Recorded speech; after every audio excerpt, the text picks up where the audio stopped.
Buenas tardes, mis hermanos. Qué bueno es poder compartir una vez más el mensaje de la palabra. Le agradecemos a Dios el que hayamos podido transmitir durante todo este periodo de cuarentenas el mensaje. Agradecemos a Dios la oportunidad que hemos tenido, la disposición de nuestro hermano Raúl Galleguillos, sobre todo, que él ha sido el que más ha trabajado durante este tiempo con el tema de la transmisión. Y el mensaje de hoy se encuentra en el Evangelio según San Juan, en el capítulo 8, y el versículo es el número 32. El versículo dice: «Y conoceréis la verdad, y la verdad os hará libres». ¡Qué fuerte declaración!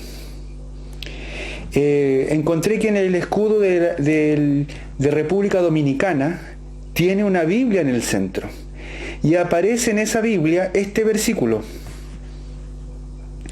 Este versículo es como un disparo profundo. Puedo encontrar algunas connotaciones en esta frase.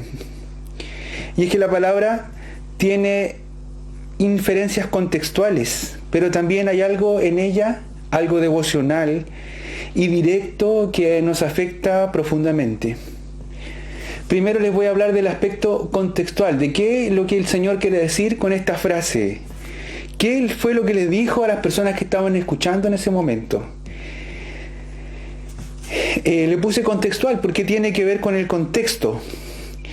El Señor está hablando a los que estaban dispuestos a seguirle. Dice que muchos estuvieron dispuestos a seguirle. Ahí Él está hablando al pueblo judío. Y el pueblo judío no quería aceptar que Él fuera el Mesías prometido. Que no querían aceptar que Él fuera el Cristo. Que Él pudiera ser la persona que Dios había enviado como el Rey, para salvar a la humanidad. Y frente a esto, lo primero que les puedo enseñar es que es la verdad. ¿Qué es lo que es la verdad frente a la ley? Los judíos creían que la ley de Moisés les daría libertad. Pero Jesús les dijo que sería la verdad lo que los haría libres, no la ley. Y esto Pablo lo explica fuertemente en sus epístolas. Por ejemplo, en Romanos 7, del 7 y 8 dice: ¿pero qué dice la ley? Pero dice que la ley nos lleva a ser esclavos. ¿Qué diremos pues? ¿La ley es pecado? En ninguna manera. Pero yo no conocí el pecado sino por la ley, porque tampoco conociera la codicia si la ley no dijera: no codiciarás. Mas el pecado, tomando ocasión por el mandamiento, produjo en mí toda codicia, porque sin la ley el pecado está muerto.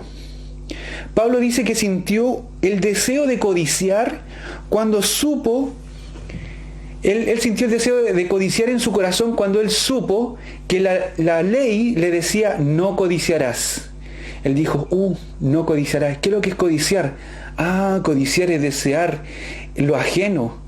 Entonces, yo codicio, mira, esto es codiciar. Y se empezó a provocar algo en su corazón, la codicia en su corazón. Pablo sintió el deseo de codiciar en su corazón cuando supo que la ley dice que codiciar es malo. Esto es como algo que empiezan a hacer. A ti te dicen: no hagas esto, y como que el mismo dicho de no hacerlo te llama a hacerlo, te empuja a hacerlo. Es lo que Pablo quería decir. Esto también nos dice que la ley que ellos tenían los empujaba a fallarle a la ley. Proverbios 9:17 dice: las aguas hurtadas son dulces, y el pan comido en oculto es sabroso. Tiene otro sabor, el sabor de la maldad. El saber que estamos haciendo algo malo le pone un sabor distinto. Eso se llama el sabor del pecado. Ese es el sabor del fruto prohibido. Pero la fe, lo que el Señor trajo, es la que te libera. Gálatas 3:26 dice, pues todos sois hijos de Dios por la fe en Cristo Jesús. El Señor vino a traernos la forma de salvarnos a través de esta fe, de creer en Cristo Jesús, de creer que Él es nuestro Salvador. Gálatas 4:7 dice, así que ya no eres esclavo, sino hijo. Y si hijo, también heredero de Dios por medio de Cristo. La ley te hace ver que eres pecador porque no podemos cumplir la ley. Es más, los religiosos de la época, del tiempo de Jesús, le ponían cargas adicionales a la ley, cargas adicionales a la gente, bajo el pretexto de que ellos estaban interpretando correctamente lo que la ley decía. Ellos, por ejemplo, tenían una larga lista de las cosas que no se podían hacer el día sábado, que era el día de reposo. Tenían una lista, no se puede hacer esto, no se puede hacer esto, no se puede hacer esto. Y el Señor dijo, ese día es el día de descanso. Por ejemplo, tenían una larga lista de cómo había que dar el diezmo de todo lo que uno cosechara en el hogar. Si tú tenías una planta de orégano, por ejemplo, tenías que separar una hoja por cada 10 hojas para dar el diezmo de esa planta. Y cosas así que realmente lo único que hacían era que las personas que querían obedecer la ley fueran realmente más esclavos que libres. Pero la fe en Jesús te hace libre, porque te hace hijo de Dios. Y ¿sabe qué? Me gusta esta religión de ser evangélico, si es que podemos llamarla religión, porque la misma palabra religión viene del latín religare, que es una palabra compuesta, re, que le da intensidad, como reforzamiento, por ejemplo, y ligare, que significa unir. Por tanto, la palabra religión significa unir fuertemente. Es casi volver a poner cadenas. Pero me gusta ser cristiano, porque entendemos que somos libres por Jesús. No tenemos reglas sagradas que cumplir. Las reglas sagradas nacen en nuestro mismo corazón. Así fue como el Señor lo prometió en Jeremías 31:33, que dice, pero este es el pacto que haré con la casa de Israel después de aquellos días, dice Jehová. Daré mi ley, su ley, en su mente, y las escribiré en su corazón, y yo seré a ellos por Dios, y ellos me serán por pueblo. Qué bueno, que es que empieza a nacer aquí adentro la ley. Ya no tenemos que tener la imposición de lo que dice, de lo que está escrito, de lo que tenemos que hacer y lo que no tenemos que hacer. Eso ya empieza a nacer aquí adentro. Nace de nuestra relación con Dios, de cuando le decimos a Jesús que entra en nuestro corazón. Es Él el que comienza a producir el cambio en nosotros. Y ya no nos llama la atención la codicia, ya no nos llama la atención otros pecados. ¿Por qué? Porque el Señor empieza a tratar desde adentro. Es Él el que coloca en nosotros la ley en el corazón. Es Él el que nos libera por su trato en nosotros. Hemos visto cómo otros se esclavizan por ritos que tienen que realizar o reglas que deben seguir. El mensaje de la cruz es que somos libres por Jesucristo. Ese es el Evangelio, esa es la buena nueva, esa es la buena noticia, que realmente ahora ya no hay que cumplir una ley, sino que ahora somos realmente libres por Jesús. No hay que cumplir requisitos mínimos, porque estoy seguro que por muy mínimos que sean, si es que hubieran requisitos, eso nos dejaría a todos afuera. No hay un día sagrado, no hay una comida sagrada o inmunda. Hay plena libertad para sus hijos. Su salvación es completamente gratuita para todo aquel que cree. Y frente a esto, frente al gran amor derramado por nosotros en la cruz, es que procuramos no entristecer a su espíritu con nuestros pecados. Es que procuramos por amor honrar a Dios con nuestra integridad. Lo segundo que puedo encontrar como contexto de este pasaje dice el versículo 31. Dice, dijo entonces Jesús a los judíos que habían creído en él, a los que le está hablando este pasaje: si vosotros permaneciereis en mi palabra, seréis verdaderamente mis discípulos. Y aquí la palabra fuerte es permanecer. El versículo previo nos dice que debemos permanecer. Y la I que está en el versículo 38 que dice, y conoceréis la verdad, es ahí, une el 31 con el 32. Dice, si vosotros permanecéis en mis palabras. Y es la permanencia la que nos hace libres. Es la permanencia en la comunión la que nos lleva a la libertad. No significa solo continuidad. Y este es el mismo pasaje, la palabra, el verbo permanecer, es el mismo que aparece en Juan 15:4, que dice, permaneced en mí y yo en vosotros. Como el pámpano no puede llevar fruto por sí mismo, si no permanece en la vid, así tampoco vosotros, si no permanecéis en mí. Es el pámpano o la rama que está unida a la viña, la que es libre por la verdad. Es como podemos permanecer en el Señor, en plena relación, en plena intimidad. De eso se trata nuestra religión. Nos unimos a Dios, nos apegamos a Dios, nos aferramos a Dios con todas nuestras fuerzas, hasta que nuestra esencia, nuestra parte íntima del corazón se una con Él y comenzamos a recibir de su gloria en nuestra vida. Así como el injerto de un árbol. Yo no sé si usted ha visto el injerto de un árbol. He visto ramas amarradas a un tronco más grueso. ¿Y sabe lo que pasa cuando el injerto está bien hecho? Esa rama que unieron a ese árbol empieza a brotar. Tal cual como lo dice en Romanos 11:17. Dice, pues si algunas de las ramas fueron desgajadas, y tú siendo olivo silvestre, todos nosotros, ¿cierto?, éramos olivo silvestre, has sido injertado en lugar de ellas, y has sido hecho partícipe de la raíz y de la rica savia del olivo, de esa savia que proviene de Dios. Esa es la que nos alimenta. No éramos de ese árbol, no merecíamos estar unidos a ese árbol, pero el Señor nos arrancó, nos sacó de ese lado silvestre y nos unió al olivo maravilloso que es Dios. Eso es permanecer en sus palabras. El Señor dice que Jesús es la palabra, es el mismo verbo. Lo tercero del aspecto del contexto que puedo encontrar es, dice, conocer la verdad.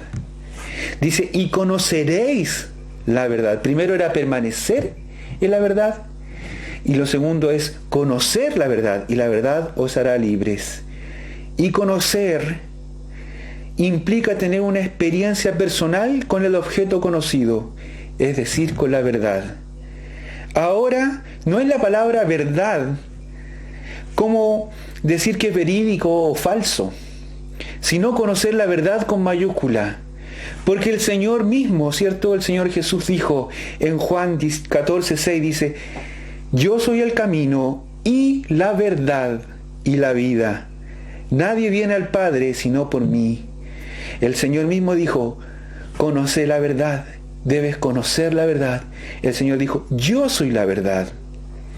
Y esta es la verdad que debemos conocer. ¿Qué significa conocer? Este es el mismo conocimiento que aparece en Génesis 4:1, cuando Adán conoce a Eva, su mujer, y conciben a su hijo Caín. Esto es intimidad. Yo conozco la verdad, soy libre con la verdad cuando tengo una relación íntima con Dios. Conocer lo más profundo del corazón de Dios, conocer sus deseos e inquietudes, conocer sus intenciones. A Juan le gustaba estar cerca del Señor. Él cerraba los ojos y sabía que el Señor estaba ahí porque ya él conocía su olor, porque dice que a él le gustaba recostar su cabeza en el hombro del Señor. Esta cercanía, esta intimidad no se logra en la distancia, no se logra siguiendo a Jesús para ver sus milagros junto con la multitud. Esta no se logra esperando recibir de Él solo el sustento. Esta se logra con la puerta cerrada, en la habitación, pasando tiempo con nuestro Señor en oración y en intimidad. Solo ahí se logra el verdadero conocimiento del Señor, el verdadero conocimiento de la verdad. Lo otro que yo tomo de este pasaje es el aspecto devocional. Y me gusta esta parte, porque es más personal, es la que realmente trata conmigo. No deja de ser tan válida como el anterior, ¿cierto? Como el aspecto contextual. Tal vez no se puede presentar como doctrina si yo la tomara solamente ese texto y dijera la verdad. Pero la palabra es vida, la palabra está viva y la palabra también nos habla. Y a veces hay detalles en un texto que a lo mejor no tienen nada que ver con la parte contextual, pero sí están tratando con nuestro corazón. Porque en Hebreos 4:12 dice que la palabra está viva, la palabra es viva y eficaz, y más cortante que toda espada de dos filos, y penetra hasta partir el alma y el espíritu, las coyunturas y los tuétanos, y discierne. La palabra de Dios es tan viva que ella detecta lo que está en tu corazón, discierne los pensamientos y las intenciones del corazón. Ella puede identificar en ti lo que está mal para hablarte hasta lo más profundo. Y esta palabra que dice, la verdad te hace libre. Y podemos reconocer que la verdad como palabra también dice, es lo opuesto a la mentira. Y es que las mentiras son las que nos atan. Las mentiras hacen daño a las personas que amas. Las mentiras formuladas para evitar un bochorno. Las mentiras formuladas para evitar un dolor a un ser querido, que a veces le ponemos mentira blanca o mentira piadosa o mentira buena.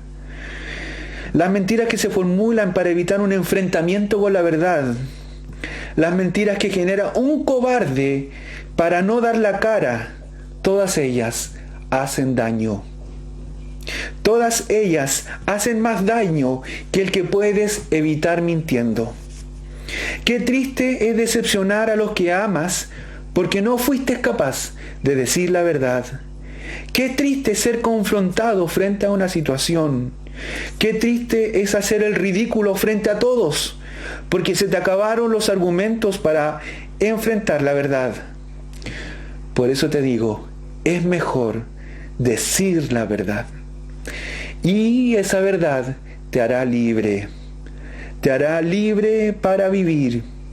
Sobre todo en este tiempo tan difícil que estamos viviendo. La Biblia condena la mentira. La condena para la vida venidera, dice en Apocalipsis 22:15. Mas los perros estarán afuera, los hechiceros, los fornicarios, los homicidas, los idólatras y todo aquel que ama y hace mentira. Qué fuerte. Al mentiroso lo compara con el hechicero y con el homicida. Pero además de eso, la mentira te esclaviza en esta vida a sufrir la persecución y el miedo a ser descubierto. La mentira es pecado y como tal esclaviza a los que caen en él. Romanos 6, 17 y 18 dice, pero gracias a Dios, que aunque erais esclavos del pecado, habéis obedecido de corazón a aquella forma de doctrina a la cual fuisteis entregado, y libertados del pecado, vinisteis a ser siervos de la justicia. La mentira te esclaviza. Si tienes miedo de las consecuencias, si tienes miedo de decir la verdad, si tienes miedo de enfrentar, ora a tu Padre para que te dé la valentía para enfrentar valientemente la verdad. Ora para que ésta provoque el menor daño posible a tus seres queridos, para que la verdad provoque el menor daño. Y libérate de todas esas mentiras que han oscurecido tu vida y no te dejan disfrutar de la plena libertad. Porque la verdad te hace verdaderamente libre.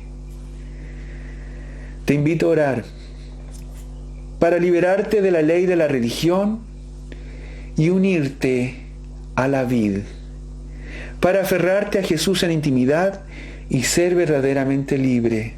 Te invito a dejar las mentiras atrás y caminar en verdad, dando con valentía cada paso, y serás verdaderamente libre. Vamos a orar. Padre Celestial, te damos gracias por tu palabra. Gracias, Señor, porque sabemos que no hay ley que nos permita ser libres. Eres tú solamente, Señor, el que nos liberta, el que nos da una libertad, el que nos da salvación, el que ya no nos obliga a mantener ritos, a mantener costumbres, a revisar lo que estamos comiendo, lo que comemos o lo que no comemos. Somos libres. Gracias, Señor, porque nuestra libertad crece, Señor, cuando permanecemos en ti, cuando nos mantenemos en comunión contigo. Gracias, Señor, porque esa libertad crece en nosotros cuando nos aferramos, cuando logramos intimidad, relación, cuando conocemos, Señor maravilloso, todo lo concerniente a tu deseo sobre nuestra vida. Gracias, Padre Celestial, porque la verdad también me hace libre, Señor. Te pedimos perdón, Dios mío, si alguna vez hemos engañado o mentido. Te pedimos perdón si hemos fracasado, Señor, si nos hemos atado a mentiras que han afectado nuestra familia, que han afectado a nuestros seres queridos, Señor. Si nos hemos aferrado a mentiras tanto tiempo que tal vez ya incluso, Señor, no tenemos claro qué es lo que es verdad y qué es lo que es mentira. Si hemos, Dios mío, armado cuentos en nuestra mente, Señor, y hemos creído que caminar por ellos, Señor, nos hace personas diferentes, pero en el fondo lo único que han sido es esclavizarnos. Perdónanos, Señor, si no hemos sido lo suficientemente valientes para vivir una vida de permanente verdad. Ayúdanos, Padre Celestial, a dar cada paso, Señor, cada paso en verdad, cada paso a avanzar, Señor, con valentía, enfrentando cada situación, Dios mío, con la verdad permanente. Gracias, Padre Celestial, por tu palabra. Tú eres fiel y tú nos enseñas. Te amamos, Señor. Amén y amén. Que el Señor les bendiga. Nos veremos pronto.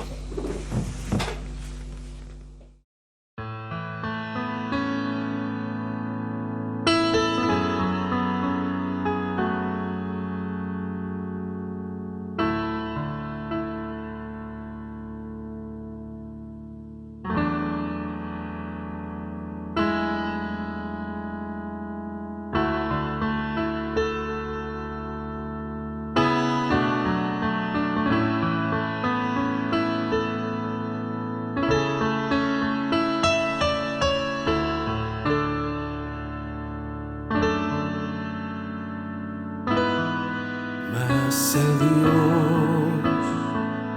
de toda gracia, que nos llamó a su gloria eterna, nos perfeccione y afirme,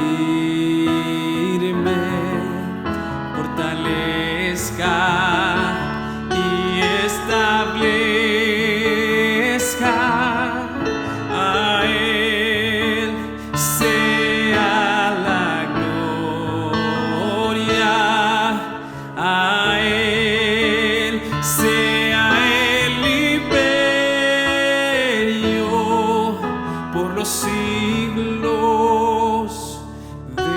los siglos. Amén.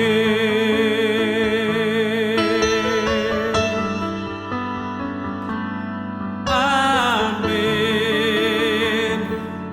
Amén y amén.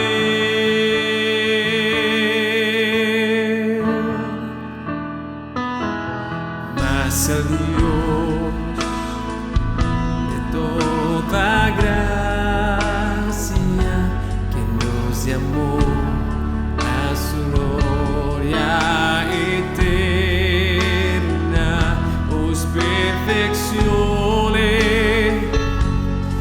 y afirme, fortalezca y establezca. A Él sea la gloria, a Él sea el imperio por los siglos de los siglos. A Él sea la gloria, a Él sea el imperio por los siglos de los siglos. Amén.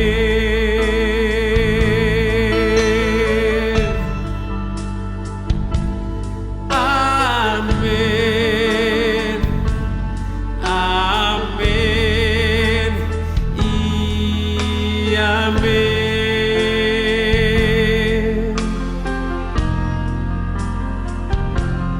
Mas el Dios de toda gracia, que nos llamó a su gloria eterna, os perfeccione y afirme,